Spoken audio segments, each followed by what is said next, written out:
எனக்கு சாமி பக்தி ஜாஸ்தி சார்.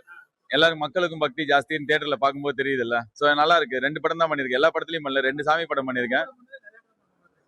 நல்ல படம் பண்ணா அப்படி மனசுல நின்னுன்னு நினைக்கிறேன். பட் ஆனா நிறைய மத்த கதைகளும் இருக்கு. பட் ஆனா இப்போதைக்கு கருப்பு நல்லா பண்றது, சாமி படம் பண்ணதுல எனக்கு சந்தோஷம் தான். நம்ம கருப்பு சாமின்றது நம்ம எல்லாரோட ஊரோட எல்லை சாமி. சோ ஜாதி மதம்லாம் இது கிடையாது. எந்த ஊரா இருந்தாலும் ஊரை விட்டு வெளில போகும்போதோ ஊருக்கு வரும்போதோ சாமி கும்பிட்டுதான் கருப்பு சாமி கும்பிட்டுதான் போவாங்க.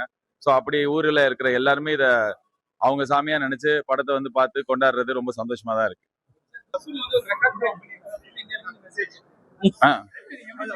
செமையா பயங்கரமா ஃபீல் பண்றேன்.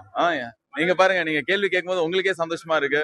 இந்த படம் எடுத்திருக்கோம், எங்களுக்கும் ரொம்ப சந்தோஷமா தான் இருக்கு. we are very happy. அவங்களுக்கு தான் சார் படம் பண்ணது. இப்ப என்னன்னா விமர்சனம் பண்றவங்களுக்கு, ஆன்லைன்ல இருக்கிறவங்களுக்கு அவங்களுக்கு பண்ணல. நான் படம் ரிலீஸ் முன்னாடியே சொன்னேன், ரிலீஸ்க்கு அப்புறம் சொல்லல. இது மக்களுக்கு பண்ண படம். ஸோ மக்களுக்கு பிடிக்கும், என்ஜாய் பண்ணுவாங்க அப்படின்னு ரொம்ப ஸ்ட்ராங்கா நம்பினோம். அண்ட் இன்னைக்கு தியேட்டர்ல அதுதான் நடக்குது. தியேட்டர்ல மேஜிக் மாதிரி இருக்கு.